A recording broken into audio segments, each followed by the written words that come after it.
Good evening and welcome to the conference call. The theme of this conference call is We Stand as One Against Ebola. My name is Philip Suah and I will be serving as your moderator. Before we begin, I ask for a moment of silence in memory of those who lost their lives to Ebola, but also in prayer for those who are currently affected by the virus. Thank you. Our purpose this evening is to learn the facts about Ebola and pass that information to family and friends in Liberia. Thanks to all healthcare workers in Liberia who are actually working the hardest to combat the virus. Thanks also to our guest tonight, Mr. Craig Manning. Craig works in the Division of High Consequence Pathogens and Pathology at the Centers for Disease Control and Prevention. I also want to thank a few individuals and organizations that have helped to make this united effort a success. Dr. Marilyn Feltner from the state of Texas Emerging and Acute Infectious Disease Branch. Cynthia Blanford, Consul General of Liberia. Liberian Public Radio, currently hosting and recording the program. The Union of Liberian Association in America, ULAA, through its current president, Gabe Slade, and its former president, Emmanuel Wetty, both of whom were very instrumental in forwarding information to different organizations throughout the country. I also want to thank all the county associations, civic and social groups, including the following. Cape Mile County Association, through its leaders, Hussein Kane and Willie Gibbons, Jr. Bone County Association, through David Flomo, who's the president, and Kamon Colley. The Lufa County Association, through its president, Mr. Richard Zize, and also through Gamen Tukwa. The Nimba County Association, UNICO, through its board member, Hector Say. The Baza County Association, Uniboa, through Beatrice Kanga Gray, who served as president. The Grand Jita County Association, through its president, Mr. Tillman Collins. The Liberian Association in Sacramento, through its president, Ms. Naule Washington Abusangaya. The Liberian Association in Houston, through its president, Mr. Cephas Akalachi. The Liberian Association in Dallas, through its president, Mr. Stanley Gay. Liberian Association in Nashville, through its president, Mr. Foni Kanakai. Liberian Association of Metropolitan Atlanta, through its leader, Mr. Leo Moba. Lastly, I would like to thank the group that actually initiated the need for us to organize this call and to make it a non-political interaction with Liberians. I want to thank Liberty Party and their leaders for organizing this conference call and affording me the opportunity to put this together as an individual and not as a political institution. So I want to thank them for what they're doing here as well. And now I would like to turn to my guest, Mr. Craig Manning. I'm really grateful that you are able to spend some time with the Liberian community here in the States. Craig has worked in the region in Guinea and Sierra Leone with the Ebola crisis, and he will be returning in a couple of weeks. So, Craig, it's all yours. You can go and speak to the community. Thank you. All right. Well, good evening, and thank you, Phil, for the opportunity to come before the group. I'm very pleased to be here. I want to begin by letting you know that Phil and I have discussed a lot of what we should be talking about this evening, so hopefully I'll address many of the questions that you have, and then Phil will pass on to me other questions that are here, and so I can address them as well shortly. But let me tell you about a recent experience that I had when I was in Sierra Leone, and I think it's a good place to begin this conversation tonight. I was in the Ministry of Health with my colleagues. A woman came through the door, and she was absolutely panicked. This was in Freetown. And she had no idea where she was going to get Ebola from. I turned to her and I said, if you have a moment, I'd like to ask you 4 important questions to determine whether you are at risk for Ebola. The first question I asked her, I said, well, have you been eating any bats? Have you been eating any monkey within the last couple of weeks? And she said, no, sir, I have not. And I said to her, ma'am, have you been taking care of a sick partner who is sick with Ebola and not wearing any protection for yourself? And she said, no, I have not. And I said, well, have you been working in a hospital or a clinic taking care of Ebola patients and without any protection for yourself? And she said, oh, no, I have not. And lastly, I said, the fourth question is, have you been attending a funeral where someone has died of Ebola and you've been involved in the preparation of the body, the washing of the body, or some of the burial activity? And she replied, well, no, I have not. And I said, well, you have unlikely possibility that you would ever have Ebola. So all the risk factors, that's not part of what you're describing to me. So she was immediately relieved. And I think that this is an important set of questions to share with relatives and friends and family, to let people know that really it's not, even though we hear about this Ebola thing in the news and it seems so scary, the truth is it's not so easy to transmit it. The other thing is that when I was in Sierra Leone this time, my driver, the first thing he said to me when he met me was, I don't believe Ebola. And he was quite convinced, as was everybody else at that time. We were hearing about Ebola messages on the radio, Ebola messages in the newspaper. I was talking with colleagues about the communications aspect of the response. It didn't even seem like I was convincing him, but slowly when we would go maybe a week or so into this visit, when we would go to the filling station, would say, hey, Craig, go and talk to these people about Ebola. He was slowly becoming convinced because information environment had changed and more people were speaking about Ebola as being real. And I think he just came around to accepting this. So to me, the message is you may have to say it more than once to that same person. They've got to hear it on the radio. They've got to be talking with other people. And I think that's going to help them. Just like that lady, there are a lot of people who are worried about how you get it. Ebola is not airborne. And there are other viruses that travel through the air, absolutely. Influenza is one of them. Tuberculosis is another. But Ebola is not one of these. Ebola does not jump all by itself onto people. So it's not going to be found at the bottom of a well. It's not necessarily going to be found in the perspiration of someone who is not sick. Yes, it's a very deadly virus, but it is not easily transmitted. So how is it transmitted? It's transmitted by direct physical contact with blood, tears, sweat from an infected individual. It can be the urine, it can be the perspiration, it can be the saliva, but the contact for transmission has to be with someone who is very definitely sick with Ebola. When I say direct contact, I don't mean simply touching with the finger very lightly and then expecting to get Ebola. That's probably not going to happen. The ones who are at risk, and this is what we see in Uganda, this is what we see in DR Congo, this is what we see elsewhere, is the ones who are at risk are the ones who are providing the care, and they don't have the protection that they need. So the woman looking out for the husband who has Ebola, and she is caring for him, and she is wiping the perspiration from his forehead. She's changing his clothes. She is feeding him. She's touching him. She's in regular, direct, and frequent contact with him. And that woman, the partner, in about 8 days, in about 9 days, may start showing fever. And if it's Ebola, then the transmission from the man has happened. And then who will take care of the woman? The woman perhaps will be taken care of by her sister. And then there's transmission of the virus through direct contact, just like in the first case. And the woman who is caring for the sister, this woman herself, after 8 days, 10 days, 12 days, herself would become sick. And this is what's happening in the communities where Ebola transmission, it's passing most frequently within families.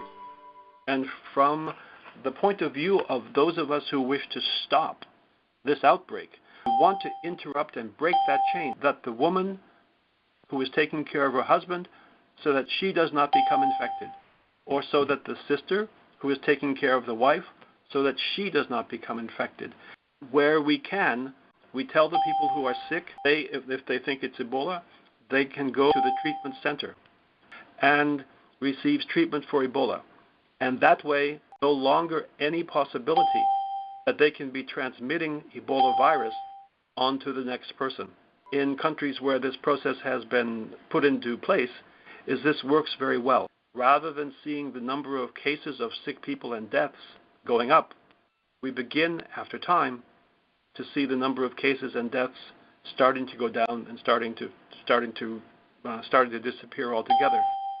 The difficult part is when the population does not believe that there's any such thing as Ebola. From my travels over there, I have seen that people will tell you, well, he has a fever, probably malaria. Most of the time, those will be the right diagnoses.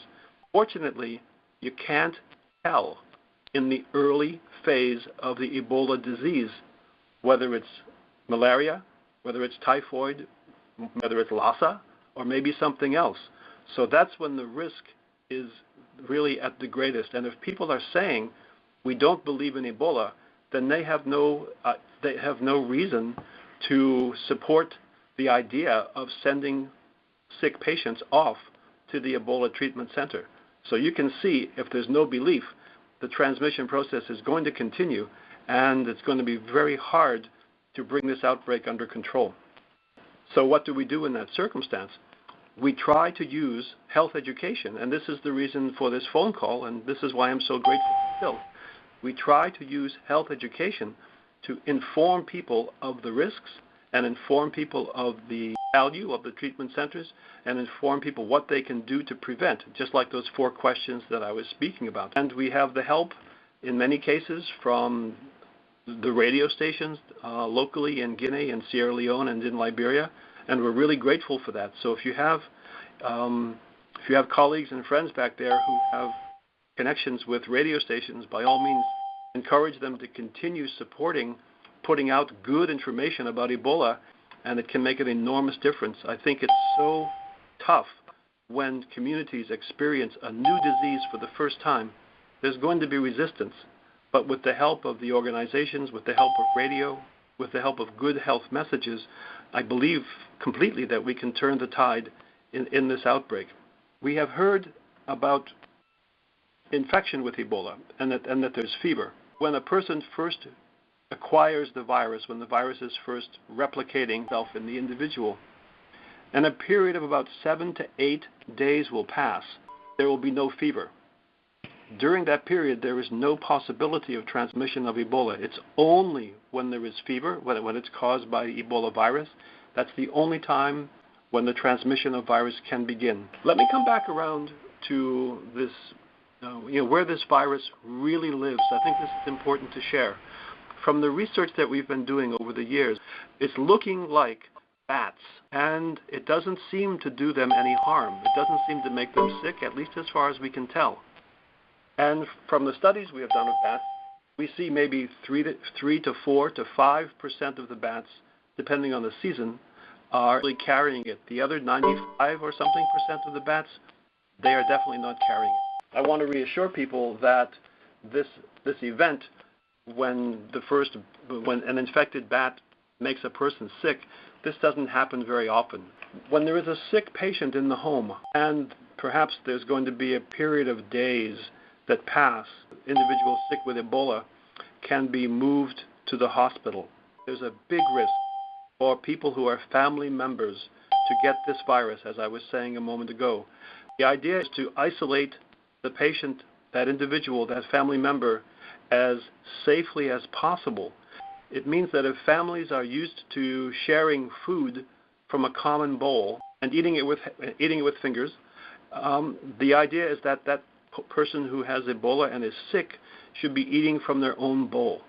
A separate glass for drinking the water, a separate bed and covers for that person, and the clothing of that individual should not be touched by anyone else, because if there's blood or vomit or urine or feces or sweat on the clothing of the Ebola-infected individual, then those who come in contact with that clothing could themselves potentially become infected with Ebola. It's perhaps time I take a pause, and I should ask Phil if there are questions that he would like me to comment upon, and to see if I can provide answers and responses. Well, you've been listening to Craig Manning from the U.S. Centers for Disease Control and Prevention. And Craig is speaking to the Liberian community in America about Ebola and what can be done to stop the spread of the virus. The value here is for those of us in America to obtain facts about Ebola from a very reputable source, the Centers for Disease Control and Prevention, and then contact our family members and friends in Liberia with information that can help them stay safe and stop the virus from spreading. Again, I'm your moderator, Philip Suah. So, Craig, before I go to questions sent in by Liberians across the country, I have one of my own.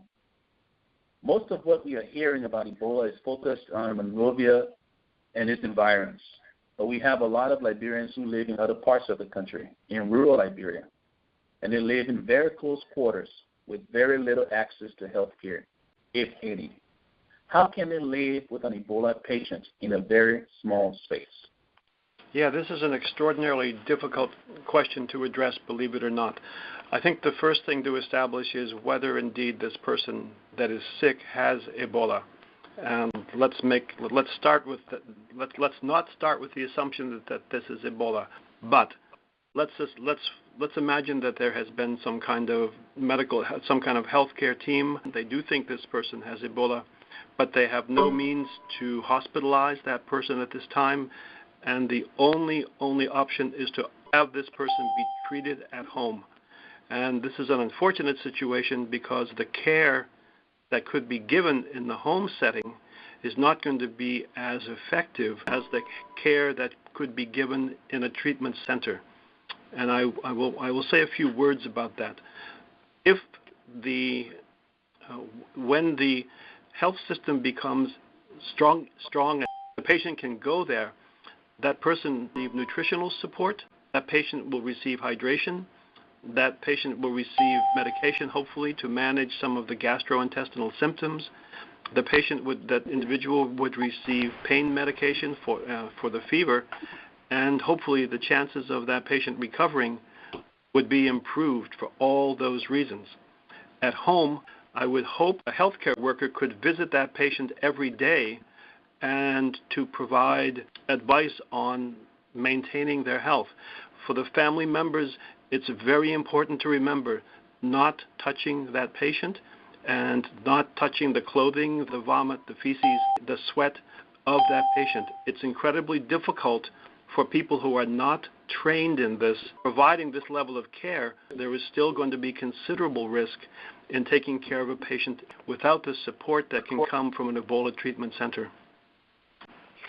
Okay, thank you, Greg. And I'll go to Paul Giadu from Cottage Grove, Minnesota. He has a question that reads, since there is no cure for Ebola, can the human body fight the virus on its own?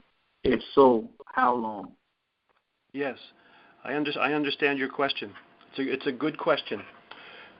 There is evidence. There's plenty of evidence. If you've been watching about Ebola on TV, many times the news people will be saying that this particular strain of Ebola can kill up to 90% of its victims. But what we are seeing in this outbreak is different.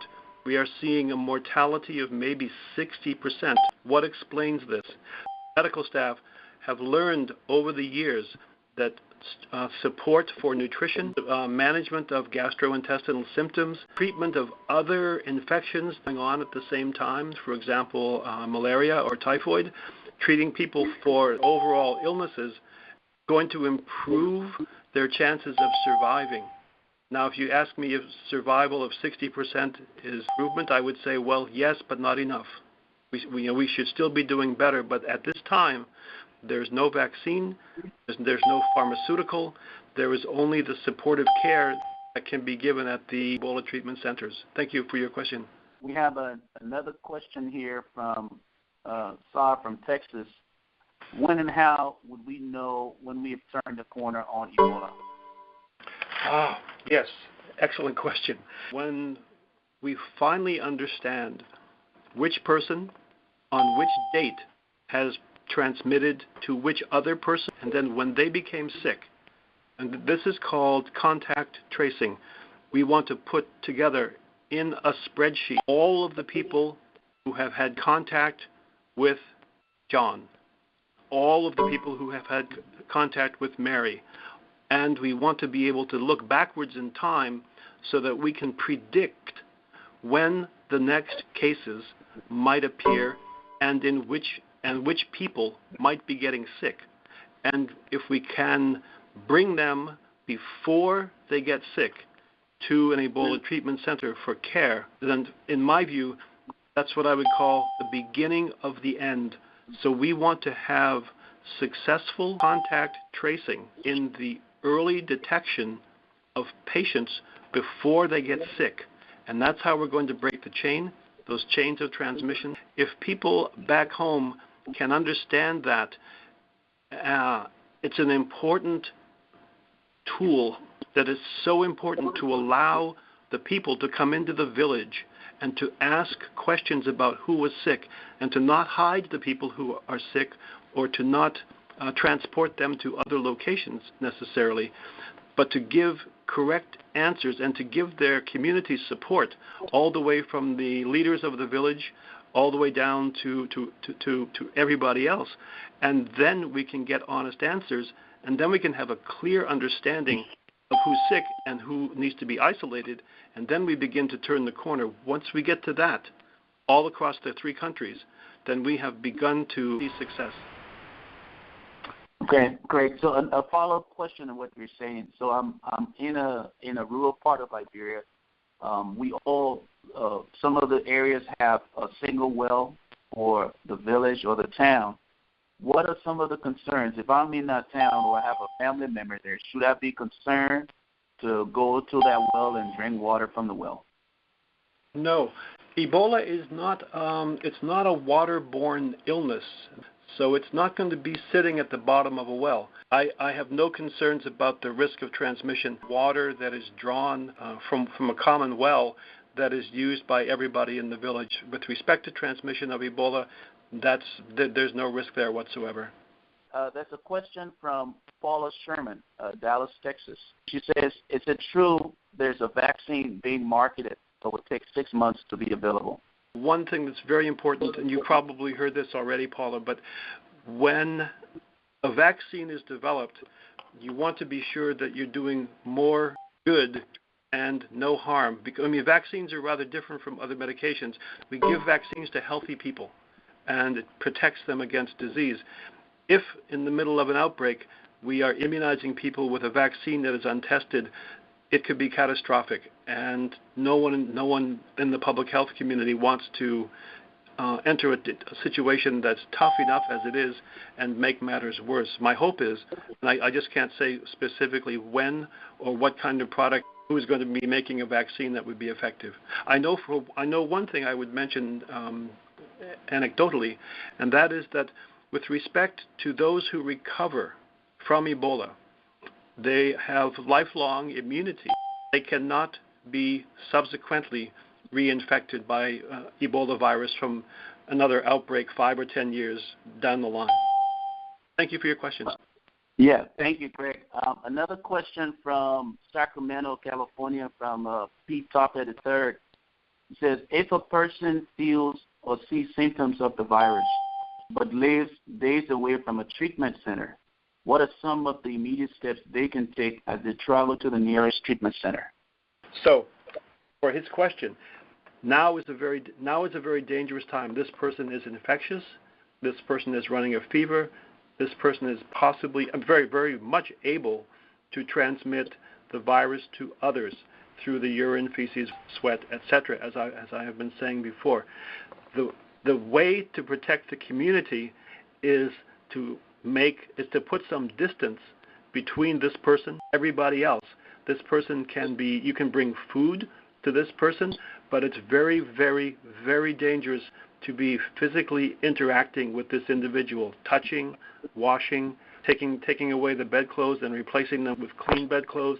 All these are dangerous activities that increase the risk to the person who is potentially in contact with the sick individual. If it is possible to reach out, I know in Guinea there is a toll-free number that can be called on local cell phones. I don't know if such a system is in place in Liberia, but the way it works is you call that number and an ambulance of some sort will come and transport that individual safely to the Ebola treatment center. Thank you for that question. If you need to send a couple questions, the email address that's being monitored is libstopebola@gmail.com.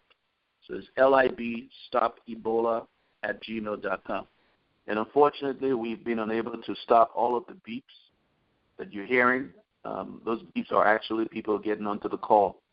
So we apologize for not stopping all of them. We have similar questions from two individuals, Sophie in Chicago and John Taylor in North Carolina. And their questions have to do with relatives and friends traveling from Liberia to the United States during this time of the Ebola crisis. Yeah, no, it's a good question, and another one of those tough questions. It is usually the case that people who have Ebola and have a fever, that they, of course, as I've been saying, they are infectious. They are also quite weak, and they are not apt to be able to be in a position to fly. Having said that, we know that there are cases in the past where people have had Lassa fever, and they've traveled into the U.S., and then it was subsequently diagnosed. They were clearly sick at the airport, and they were taken to hospital thereafter. So the challenge in this case is to assess whether these people were at risk in the first place. So those 4 questions that I was speaking about at the beginning of this conversation, we have not yet seen a case of Ebola other than the sick physician who's coming in on a special transport plane into the U.S. We have not seen anybody entering through customs in the usual way that air passengers travel. Several years ago, there was someone who came into the U.S. With Marburg, hemorrhagic fever, very similar to Ebola, same family of viruses.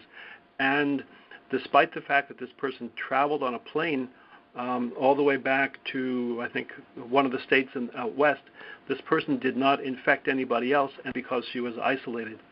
I think it's a very unlikely scenario, but at the same time, if you recall, the traveler, Mr. Sawyer, who traveled from Liberia to Nigeria, he was a known contact. Evidently, he became sick on the flight. This is a very unfortunate story. And by the time he was in Nigeria, he was quite ill, and then he passed within a short time thereafter. Thank you for your question. Thank you, Craig. And if you're just joining us, you've been listening to Craig Manning from the U.S. Centers for Disease Control and Prevention. Craig is speaking to a cross-section of the Liberian community in America, sharing information on Ebola so that Liberians can contact their family members and friends back home and transfer that knowledge that could eventually save lives.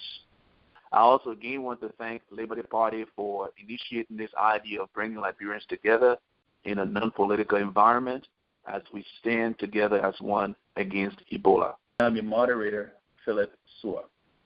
Well, Craig, I have another question from Milton Birch from Indianapolis, Indiana. Is it possible that dead victims of the Ebola virus who have been buried, after decay, the virus could get into groundwater and eventually travel to rivers and lakes and affect the people? The short answer is no, it's very unlikely. I'll tell you why.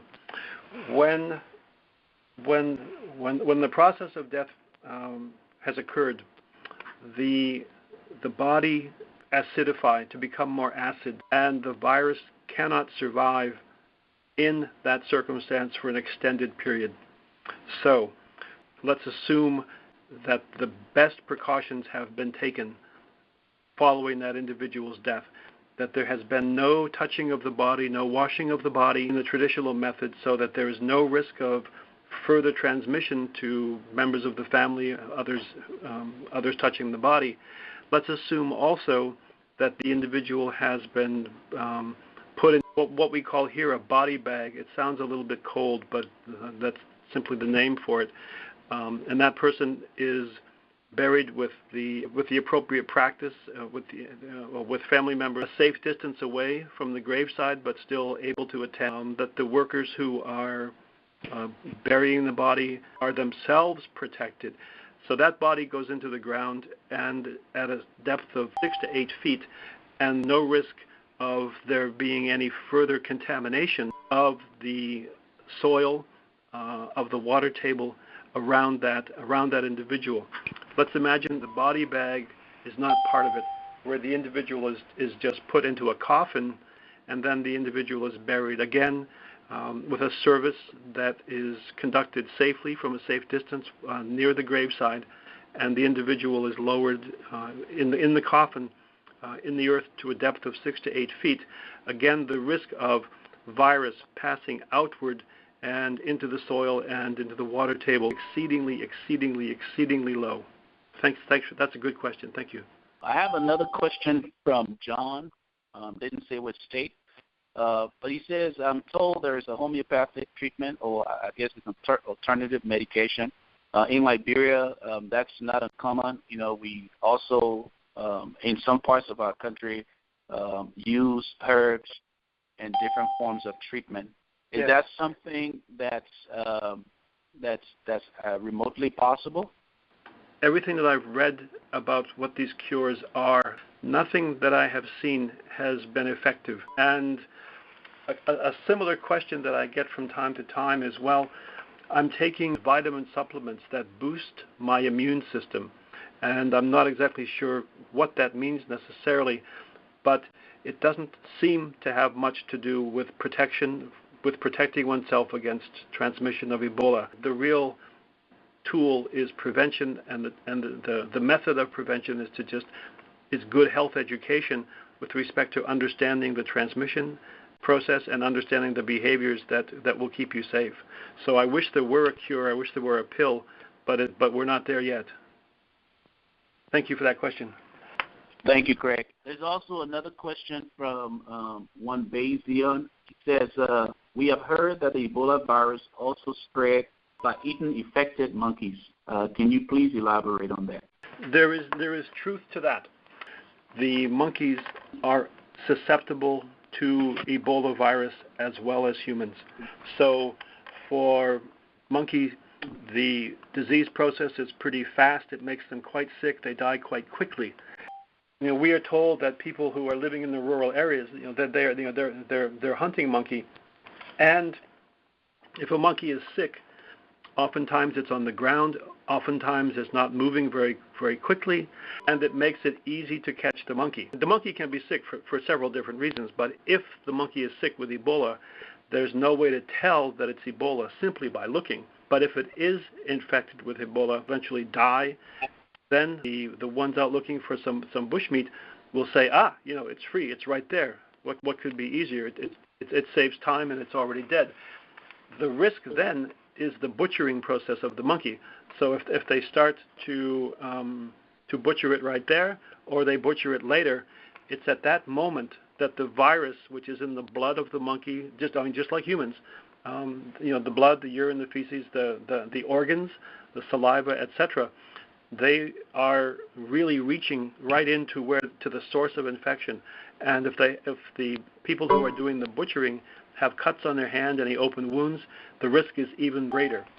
So those people put themselves at enormous risk without even knowing it.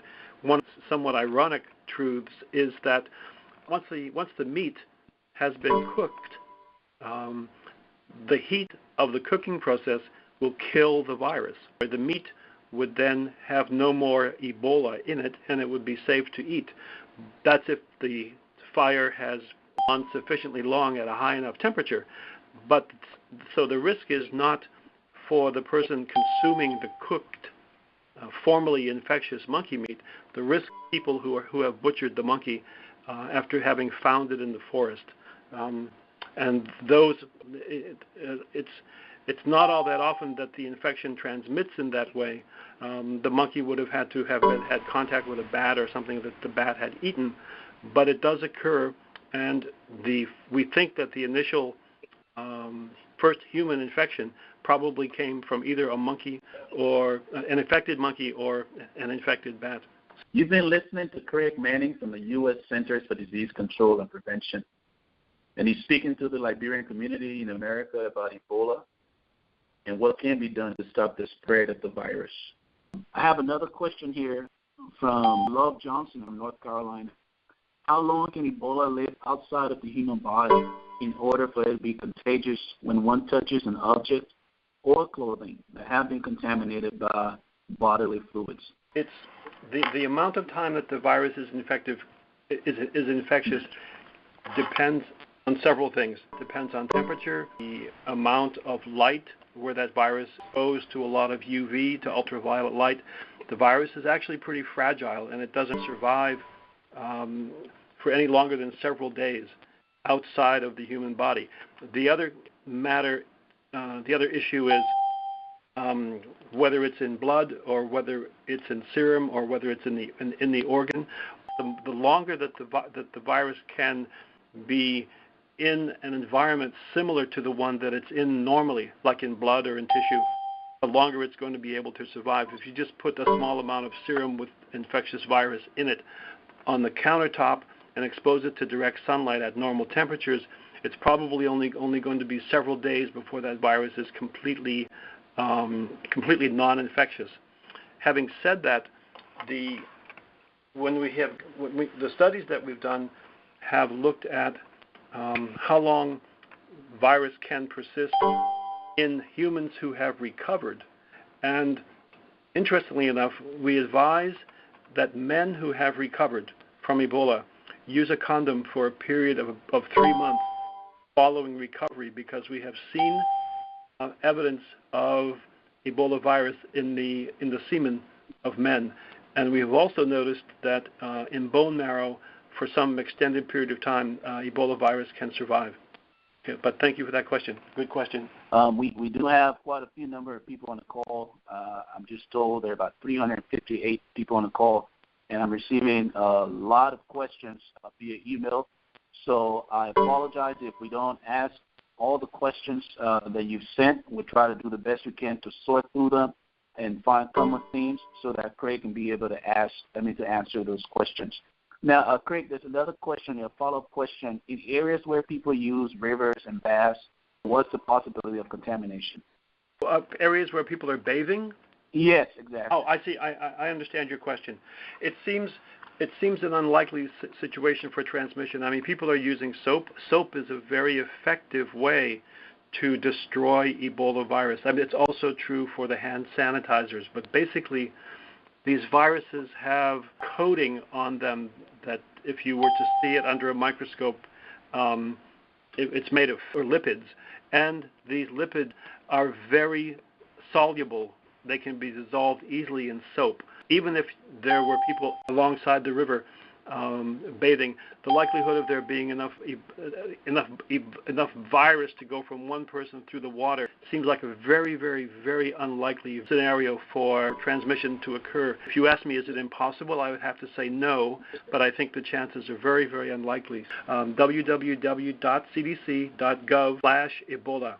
So there's question and answers material, there's downloadable posters, there are, and I should mention this right now actually, there are audio recordings in many of the local languages. Most of the local languages that I'm referring to are languages spoken in Sierra Leone or in Guinea, but it includes Kisi, and all the health messages that you've been hearing that I have been speaking about this evening, those messages in the local languages are downloadable, and they're like 30 seconds long, 60 seconds long, and they will find that these files, they're just spoken audio, no music, just audio, just voice. The value of radio in an outbreak is absolutely incalculable. It's so wonderful both in the city and in rural areas. But thank you to the caller for the question. We have 20 minutes here, and I want to take some time to thank Liberian Public Radio for doing the background and technicals to make this call a success. So thank you very much, Liberian Public Radio, for doing your part in the fight against Ebola. Now, Craig, one of the things we've been hearing is that people are going to hospitals and treatment centers and requesting the bodies of their family members. The body of someone who has died of Ebola has virus on it for a period of time. We spoke a little bit earlier about the decomposition process where the body becomes more acidic. But within the first hours and days of after the death, there is virus on that person's body, and it is there's just so much virus on the surface, on the skin of the individual, not to mention on the inside. So everybody on the health worker side wants to be protective of themselves, wants to be protective of the family. And it's very difficult to sort this out because the family members are desperate to see the loved one who has passed for one final time to move through, to begin the grieving process. I've heard of circumstances where the family members, if they are protected, and I mean close family, not dozens of people, but close family, will be allowed in to the morgue to look briefly at the body of the deceased person, which is already placed in the body bag, and in a very temporary and quick manner and from a safe distance. The family members, the close family members, are allowed to look briefly as the zippered body bag is opened, and then to see their deceased loved one for the last time, and then the process of transporting the body for burial begins. And it's completely opposite to how we wish to conduct the grieving process. In these circumstances, the risk to health is balanced against the risk for the continuance of the cultural practice. This is a very, very tough situation, and I think it becomes very important for the public health people to appreciate how strong are the needs of the family, but it's also important from the perspective of the family that they understand the needs of the individuals in public health to protect everyone from a potentially infectious bodies, those who have died of Ebola and the survivors. The point in keeping the safe distance is to ensure that there's no further transmission, and it takes a long time for people to understand this. It may be a period of weeks, if not months, for communities at large become able to accept that this temporary halt of some aspects of the traditional practices is necessary in order to protect everybody. And I think it's a very steep learning curve, and it's a very painful one. And so thank you for that tough question. Okay, Craig, we have a question from Charles Barwin. He asks, which is safe, burial or burning of the body? I think that the answer is they can both be conducted safely. From what I understand, burial is in the cultures in the countries of Guinea, Liberia, Sierra Leone. It seems that the preferred practice is burial, but my understanding is that there is an acceptance of cremation. Certainly, speaking purely scientifically, the burning process certainly will kill virus. The question is more of making sure that it is conducted in as safe a manner as is possible. The other support that can be provided for patients is to provide them food, but there is no way that the person providing the food should assist in feeding the patient. I want to make that very clear. The risk is very high. The patient to be able to eat for themselves, and after a certain point, I'm sad to say, there will be a point beyond which the providing of care is not going to improve the outcome. If the patient does not get well on their own, they will continue to deteriorate, and ultimately they will pass. And at that point, it's important to make sure that no one has access to the premises where they are living. No one should be going in to gather belongings. No one should be going in to be in contact with anything that is in their habitation. Thank you, Craig. I have a few questions around probability of surviving Ebola. Mm-hmm. Clarence Hill and I think Cesar Williams asked similar questions. So what's the number out there? We're hearing 90%, different percentages. 60%. I've heard a whole bunch of different numbers. Yeah. What's the rate, the probability of survival? What we've been seeing in earlier times, back in the days of the early Ebola outbreaks in, it was called Zaire. At that point, now it's called DR Congo. We were seeing fatality rates of approximately 90%, 88, 89, 90%. That's extraordinarily, that's just a very, very lethal virus. With the same virus in Sierra Leone and Guinea and Liberia, we seem to be seeing something less. We seem to be seeing something around 55 to 60%, something like that. We have not really got our contact tracing worked out so completely and accurately. So it may very well be that by the time this outbreak is over, I mean, yes, we're talking about 55, 60% fatality today, but it might go a little bit higher. In fact, it typically does by the time an outbreak is over and we've had a chance to look at all the data. But having said that, one of the things we are seeing in the Ebola treatment centers, the ones that are up and the ones that are functioning, is that there is greater knowledge accumulated over the years with respect to how Ebola treatment centers manage patients. And we believe that if they go early in the course of their illness, it considerably improves their chances of surviving.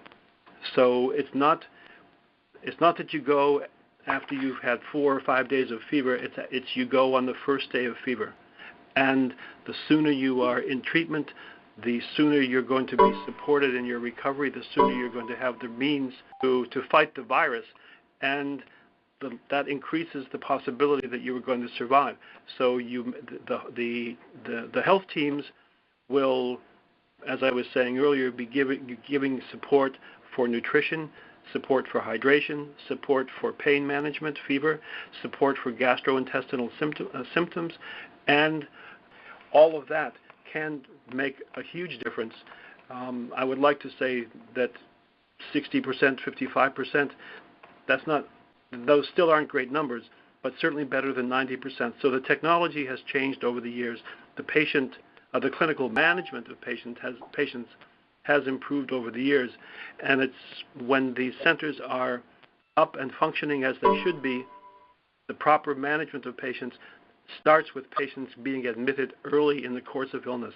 Now, that's a message that I would like to encourage everyone to pass on here in this conference this evening, so that family members and others back home can begin to appreciate the importance of this early treatment in terms of the overall outcome. So thank you for that. Thank you, Craig. And just as a point of a comment here, Craig, if it's okay, there are several questions. Maybe we can talk offline later. If it's okay for you to answer in a couple bullet points that we can email to the community later. I'm fine with that. Okay, great. Because a lot of other questions I think would be very informative to the public. So I will connect with you so we can put them in bullet points, and I'll email them to the different organizational leaders as I did before. But Craig, if there's anything on your mind that you think you need to speak to, any other points, just in general? I have one last point that I would like to make, Phil, if there's time enough to do that before I go. Yeah, sure enough. Go ahead. All right. We have seen that when a patient has successfully survived Ebola, they've been in the hospital, they've been in the treatment center, they've had the good fortune to survive. They're tested at the facility to be sure that there's no more Ebola in them. They're safe to go back to their families.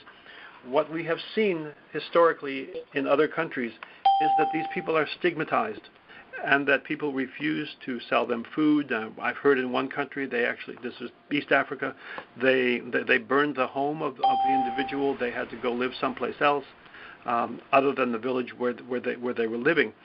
And I encourage everybody to look very carefully at this business of stigmatization. It's helpful, it's not necessary, not constructive. It's traumatizing enough to have been through the Ebola illness in and of itself, and then to return to family and community and find that they are not welcome. So the perception out there has to change, and they need to be welcomed. They need to be given the opportunity to speak in the community about what their experience has been, and they need to share the experience that they've just been through. And because these are the people who carry some hope, and they've lived through it, and they can tell others that the treatment that they got early was critical to their survival. So as we share this information forward with friends and family, the stigmatization piece of it is really important to mention, and I encourage you, and I'm sure you will, to share that forward with friends, family, and colleagues in country. Thanks. For those who have more questions, please email them to libstopebola@gmail.com. Again, it's libstopebola@gmail.com. This account will be monitored until the Ebola virus is officially declared eradicated from Liberia. Well, thank you very much, Craig, for taking time off your schedule to speak to the Liberian community on behalf of our Liberian organizations and community leaders across the country. I want to say thank you for engaging us and sharing the information you just did, and we will do our part in sharing that information with our family members and friends in Liberia. So thank you once again. It's been a pleasure and a privilege. Thank you, Phil, and good night to everyone. All right, thanks, Greg. So, ladies and gentlemen, I want to say thank you for taking this time off this evening and being a part of this call. I want to thank all of our associations, from ULAA to the Liberian social and civic organizations in America. I'm very grateful for the leadership you've exhibited in sharing information with your members.